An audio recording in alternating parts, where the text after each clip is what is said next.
Look at that view. You want to see what you get for 65 Canadian dollars as an Airbnb in Korea?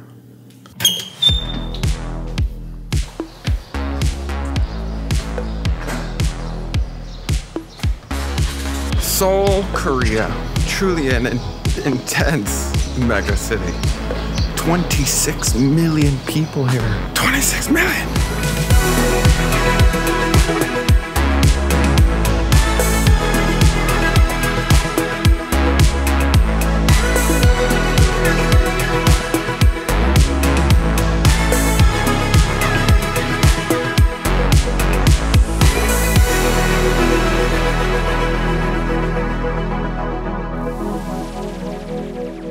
Look at this place.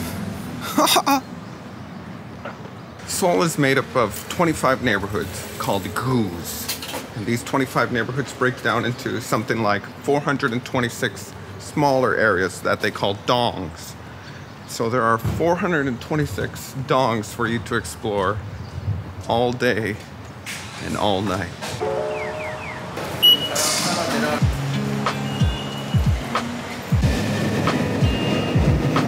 First stop of Korea, the 6th largest museum in the entire world, the National Museum of Korea.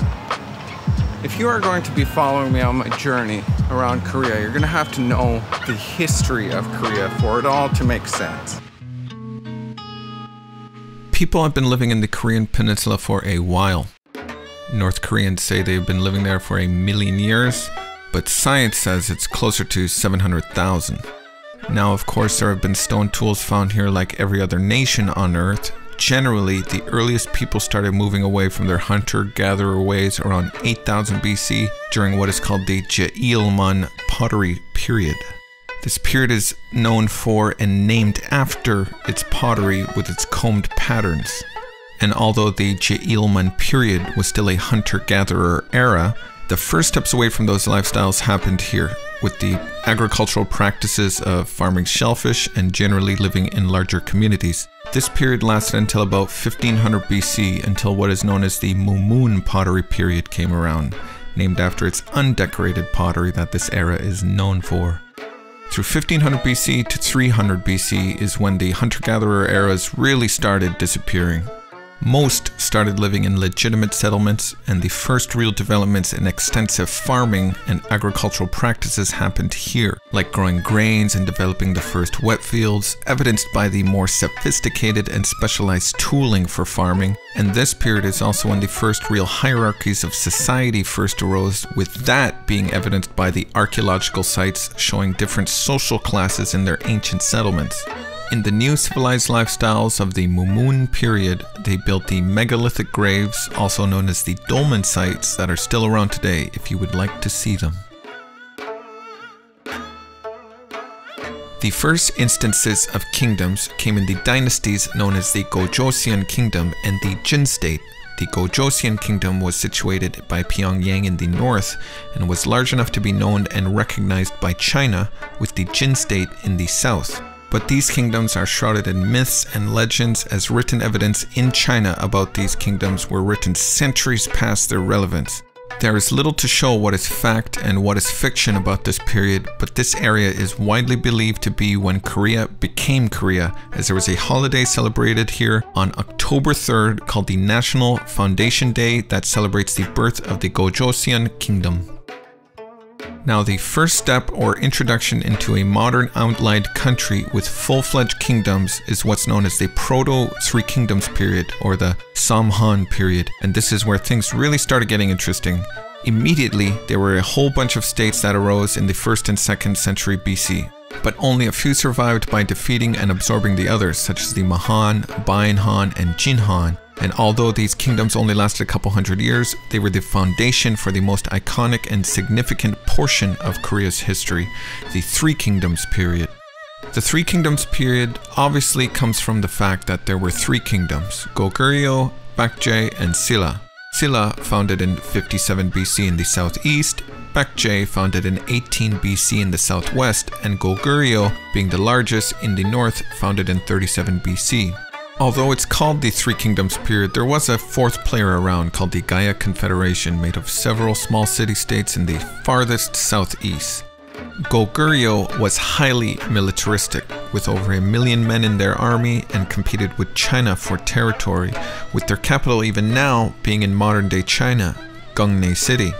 Baekje was known for their maritime skills, trading with other countries in East Asia such as China and Japan, and Southeast Asia like Vietnam, Cambodia, and Thailand. And Baekje had a few capitals during this time. Raseong, now known as Seoul, Yeongjin, now known as Ganju, and Sabi, now known as Buya. Buya today is the most accredited in the history of Baekje. If you are curious to learn, you can go to the Buya National Museum to learn more about Baekje, but I opted out to go to the Baekje Historical Museum instead, to go a little bit deeper in the actual culture of Baekje. But the National Museum does have a larger amount of artifacts from the time. I also went to the Baekje Cultural Land, which is sort of a recreation of what the times would have looked like. And today there are some major historical sites that the Baekje Empire left behind for us, like some phenomenal temples, there's some ancient tombs, and some massive ancient pagodas. Silla was known for their cultural influence and being a hub for Buddhism, with Silla's capital Gyeongju being known as the City of Gold, nicknamed after the intricate use of the metal. If you're curious about the Silla dynasty, the main museum is the Gyeongju National Museum, where you can learn and see anything and everything about this kingdom. Aside from the museum, the Silla dynasty left behind some very cool sites, like the Wolseong Palace, the Donggung Palace and its very famous pond. They left behind some ancient tombs, and the oldest stargazing observatory in Asia. It is absolutely incredible. Now, the Gaya Confederacy was a group of some independent cities that were not part of the three other empires. Generally, they were rich in iron and known for their ironwork. I am not sure if they have too many artifacts and historical sites, but they do have a little bit at the Gyeongju National Museum. But the Three Kingdoms period could not last forever, and in the 7th century, the Silla Empire, along with the help of the Tang dynasty from China, defeated and absorbed the other two empires, and this began what is known as the Unified Silla era. Unifying the area was not just Silla's way of easing things politically between the separate empires, but the Chinese helped Silla on this endeavor for their own benefit to stabilize their relationship with their neighbors. But in these efforts, there always has to be somebody that cannot agree, and the nation of Belhe was created. I guess since the beginning of time, the north and the south of Korea have had their differences, but Belhe's disagreements to join Unified Silla weren't as negative as you might think. For the most part, they felt and thought that they had their own culture and heritage, and in reality, the landmass was so large at the time that it would have been impossible for the unified army and government to have control of all of the land. Unified Silla was born in 668, and Belhe was born in 698. The 30 years before Belhe came around, that area was controlled by the Tang dynasty. Belhe was created by Goguryeu's ex-military leader, and it was huge. It had 5 capital cities across 15 provinces that went as far as into what Russia is today, and is known for their incredible advancements in urban planning and agricultural practices. And throughout some parts of China, there are some notable pieces of history left behind by Belhe. Unified Silla, on the other hand, became a powerhouse. They traded gold with all of Asia and the Middle East. They had a very powerful and large military, and left behind some of the most amazing temples that I have ever seen, and maybe will ever see. Unified Silla was one of the wealthiest nations in the world. Unified Silla's capital was Gyeongju, and it was the 4th largest city in the world at the time.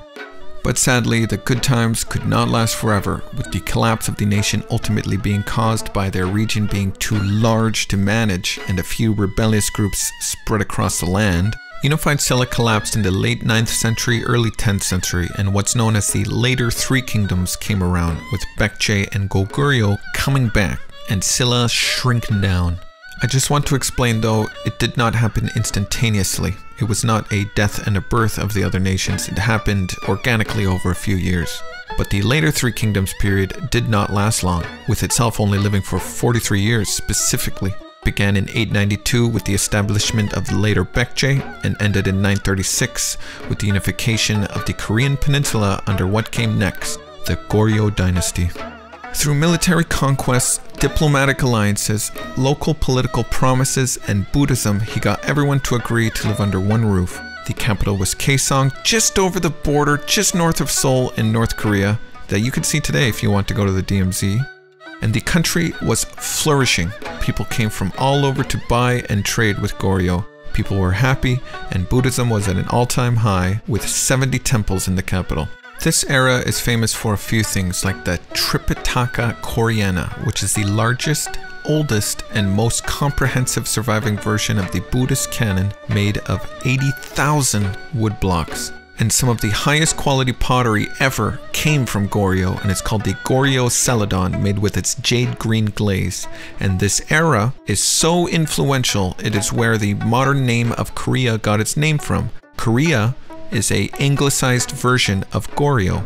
But obviously Goryeo did not last forever. Between a Mongol invasion, corruption in their government, and general political incompetence, a general of their military was able to overthrow the government and take over. The Goryeo kingdom became the Joseon dynasty in 1392, and a lot happened during Joseon's time. The capital was moved to Seoul, and there was a lot of reform in the country, which gave some incredible stability through the cost of heavy taxation and massive investments in the military. But those taxes were able to pay for a lot of education facilities, scientific studies, and the funding in arts, which is probably what the Joseon Empire is mostly known for. During Joseon's time, there was a lot of money and stability for art and culture to completely flourish to its fullest potential, with music, painting, architecture, poetry, and it also brought the creation of Hangul, the Korean alphabet, right here in Seoul, in the famous Joseon Gyeongbokgung Palace built in 1395. Joseon was the golden age of Korea, but it could not last forever, and it was renamed in 1897 to the Korean Empire as an attempt to modernize the country into an independent nation on the world scale. Part of the reason for this change was Japan's oppression, which was heavy on the country, and because of this, the Korean Empire was very short-lived, lasting only 13 years until 1910, when Japan fully annexed the country. It was a sad time during the Japanese occupation of the country. Korea was renamed to Chosun, which became internationally recognized. The Japanese destroyed and burnt down as many Korean temples and historical documents as they could, and they did their best to delete Korea's history to make them Japan. The Japanese did evil and brutal things here in Korea, more evil and brutal than you can possibly imagine, including, but not limited to, slavery, bringing their own plants into Korea to make it look like Japan, forcing everyone to speak and learn Japanese. They did the worst things you can imagine to women, all forms of torture and medical experiments, and so much more that I don't really want to get into. But thankfully it didn't last too long, as just 35 years later, with the end of World War II, Korea was free of Japan. With their brand new independence after the war, some of the country wanted to ally with the communists in China and the Soviet Union, and some of the country wanted to ally with the rest of the world and the United Nations and the US. And this resulted in the Korean War from 1950 to 1953. It was an absolutely devastating war. This war is often called like the Forgotten War because not a lot of people even know about it, but 5 million people died here, and the whole world was involved during this war. The UN was involved, and the US was very involved with this war. And this is the war memorial to memorialize Korea's war. That is actually still happening. Yeah, North and South Korea are technically still at war, just under a ceasefire. They are actually, North and South Korea are still, they're part of the same country. North Koreans are South Koreans and South Koreans are North Koreans. They're just two divided parts of the country that are still at a civil war. And this place is freaking huge.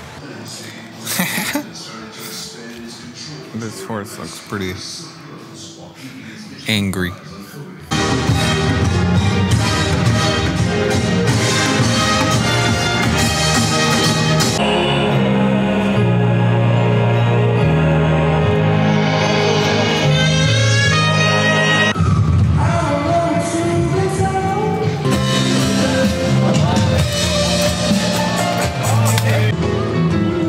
What a fun place. I really like it here. One more museum to finish my story. the Seoul Museum, history of Seoul.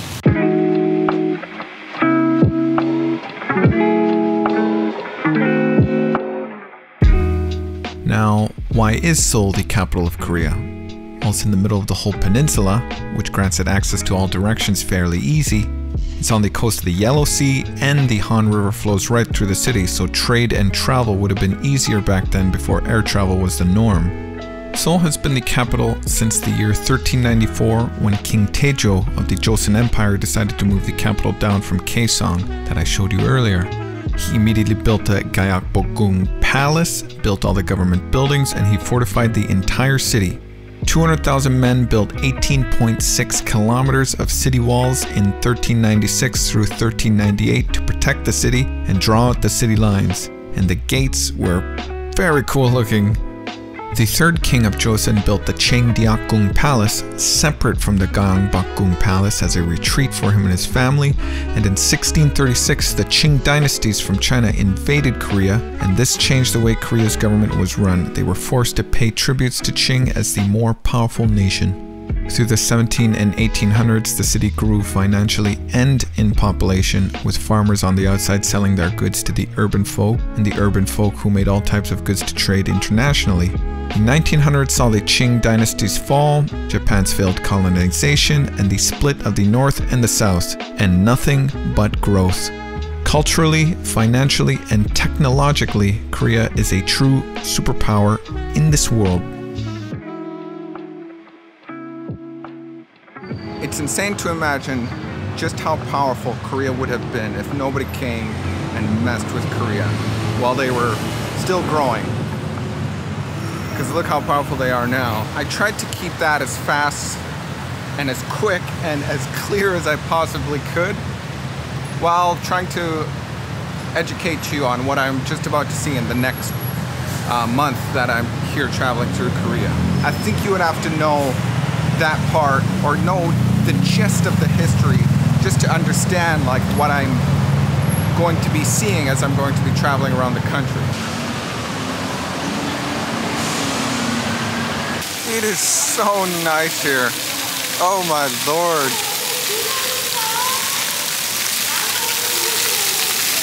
The city is so perfect. 않잖아요. 그런 마음을 담아서 봉산 탈춤 여러분.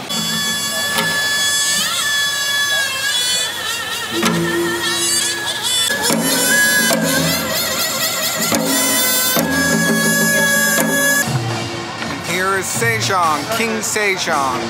This man did so much for Korea. He was the ruler in the... Oh my god, so loud. He was the ruler in the 15th century.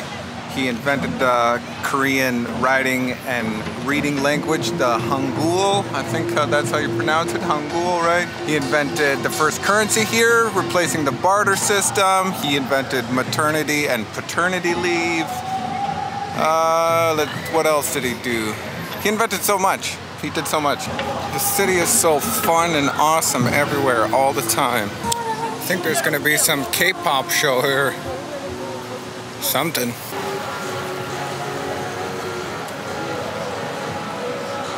This is easily the nicest city I've ever been to in my life. I can't believe it. It's so clean, it's so perfect. The roads are great, people are nice, it is gorgeous, every corner has something cool. It's a perfect city.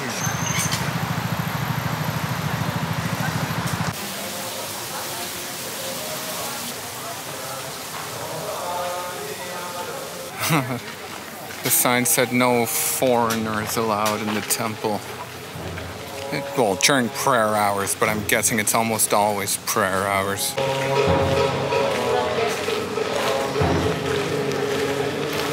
What a place.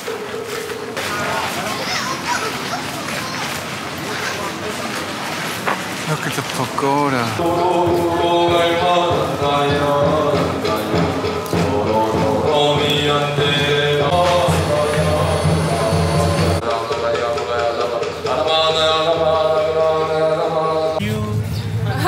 Bring Japan first step here.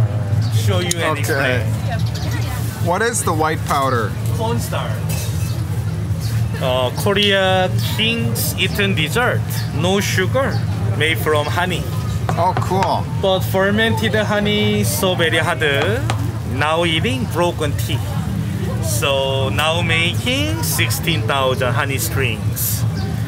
Like 짜장면? 16,000 honey strings. Like noodles? 1 and 2 and 4, 8, 16. 32, 16, 4, 128, 256, 512. Middle size 1024. 짜라짜라짠짠짠. Look at this.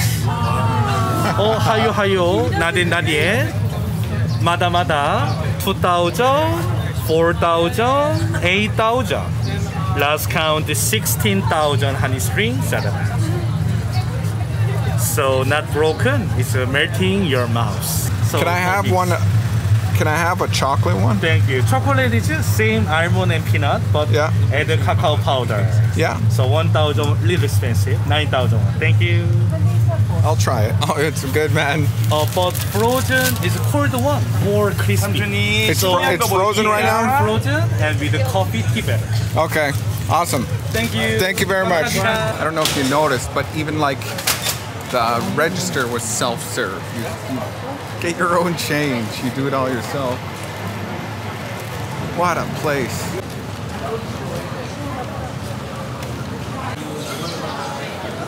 Oh, the lights went on. Fresh honeycomb, like real honeycomb, with some Oreo and some fresh waffle kind of cone. Oh, so good. So that was Incident Street where I just was. What is this street?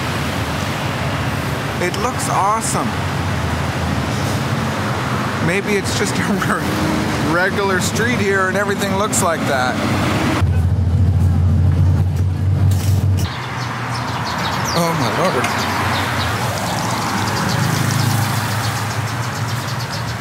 Huge. Ooh, they got tiny monsters. Cool. Couple of those. Oh, no way.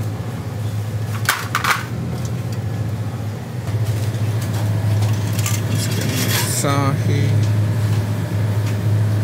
What the fuck is that? Oh, look, canned. I've never seen canned Tsingtao. Cool. I've also never seen canned Erdinger. What the fuck? Yuck, orange flavor. Super spice. Ooh, that one looks good. Just from the color.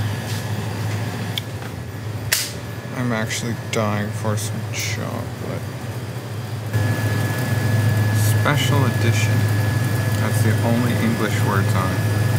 Let's try this weirdo thing too.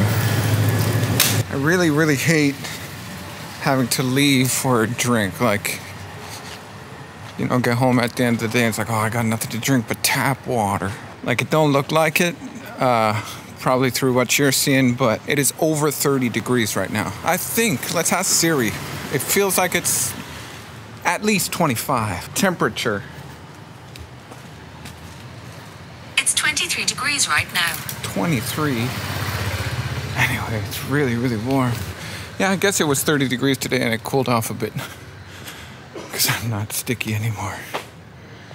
I'm totally lost. Cool door. Where am I living? Right here. I've never needed this more in my life. Oh. Oh, yeah. Oh my God. Tastes like home. Oh, my legs.